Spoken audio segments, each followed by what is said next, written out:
Félix Sanoblé, je suis sorti de mon poste de maire de San Pedro, avec un solde liquide de 3 milliards. Pour plus d'informations sur ce sujet, retrouvez-nous après le générique. Mais avant de commencer, n'oubliez pas de vous abonner et d'activer la cloche de notification pour ne pas manquer nos prochaines vidéos. Bon visionnage.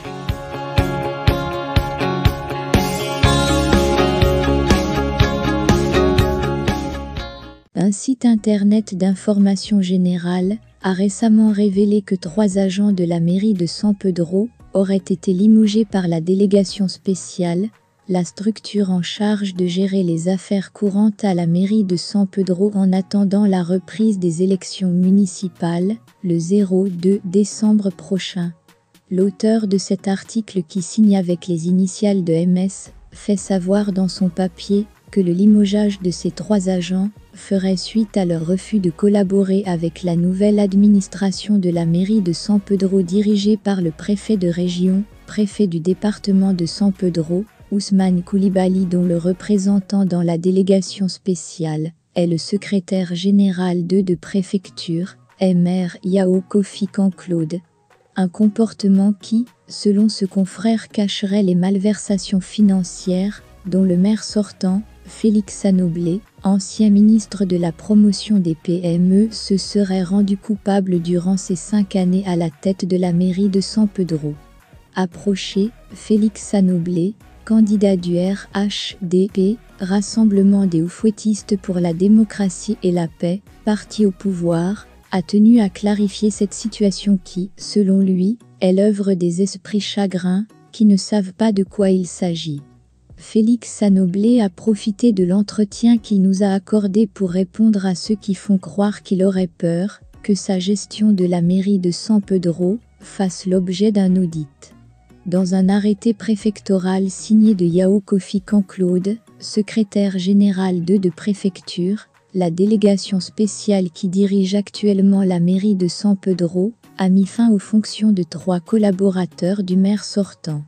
Il s'agit de Gwanou Blaise, directeur technique, Diabaté Alassane, directeur des ressources humaines, et de Mawa Diaby, directrice financière par intérim.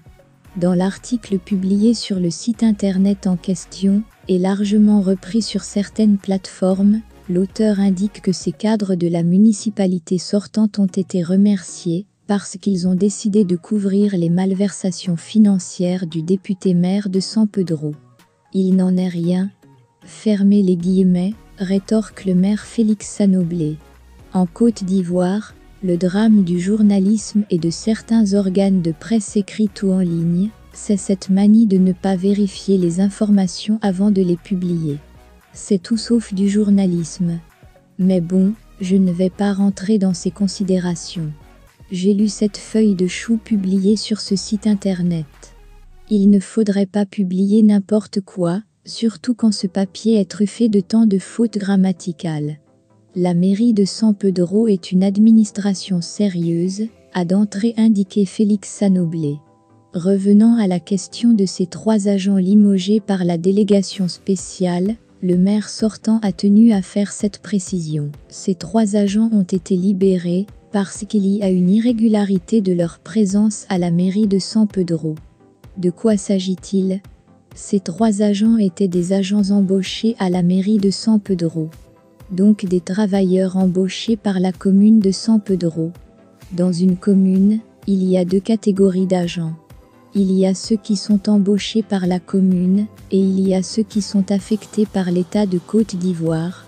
Ces 3 agents qui étaient des agents embauchés par la commune ont eu la grâce d'être admis à des concours de la fonction publique. Ayant réussi à des concours de la fonction publique, ils devraient normalement être affectés ailleurs. En attendant leur affectation, j'ai demandé à la DGDDL, Direction générale de la décentralisation et du développement local, de les laisser à leur poste, à San Pedro, où ils étaient, puisqu'ils ont réussi à des concours, et qu'ils ont été mis à la disposition de la DGDDL. Un acte devrait les affecter officiellement à San Pedro. Cet acte n'a pas été pris. Mais en tout état de cause, ils sont restés à leur poste à la mairie de San Pedro, où ils étaient précédemment des agents avant de devenir des fonctionnaires de l'État de Côte d'Ivoire.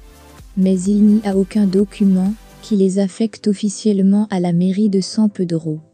La délégation spéciale a trouvé que c'est une irrégularité et qu'elle ne pouvait pas travailler avec des gens qui ne sont ni embauchés à la mairie de Sampedro, ni affectés par l'État de Côte d'Ivoire. La délégation spéciale a donc demandé que ces 3 agents arrêtent de travailler en attendant que leur situation soit régularisée. C'est tout. Il n'y a rien d'illégal qu'a fait la délégation. Il n'y a rien d'illégal qu'a fait Mr Félix Sanoblé.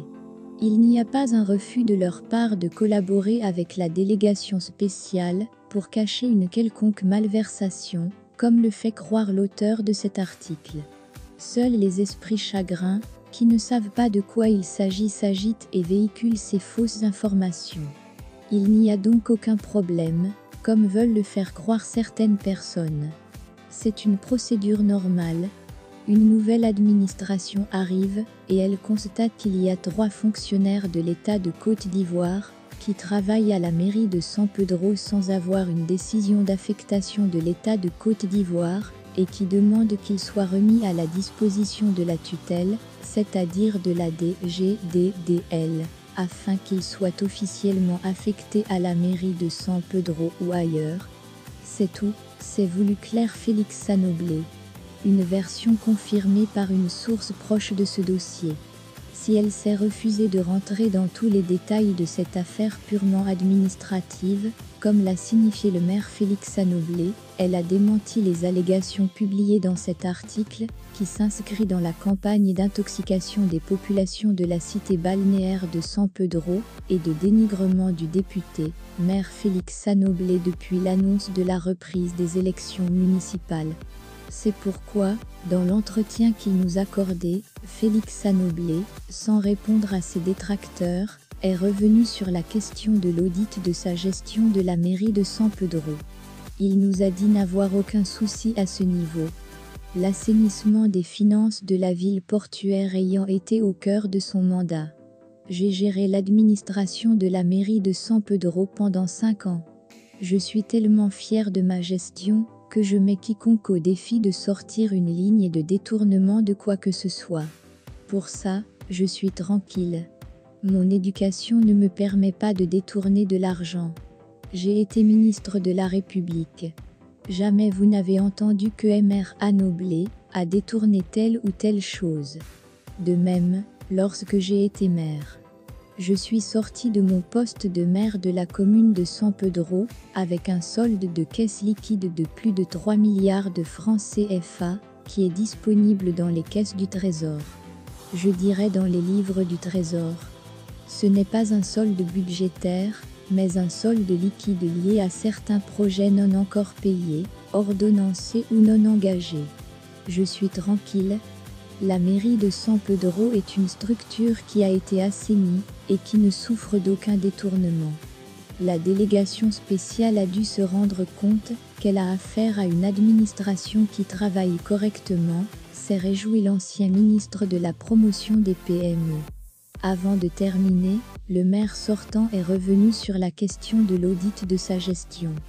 Aux personnes qui véhiculent l'information à laquelle il aurait peur de cet exercice, Félix Sanoblé a tenu à rappeler qu'en tant que maire de la commune de Sampedro, il a lui-même fait auditer plusieurs fois l'institution municipale. La délégation spéciale est une structure de passage qui a pour mission de gérer les affaires courantes de la mairie de Sampedro. À ce titre, primo, elle ne peut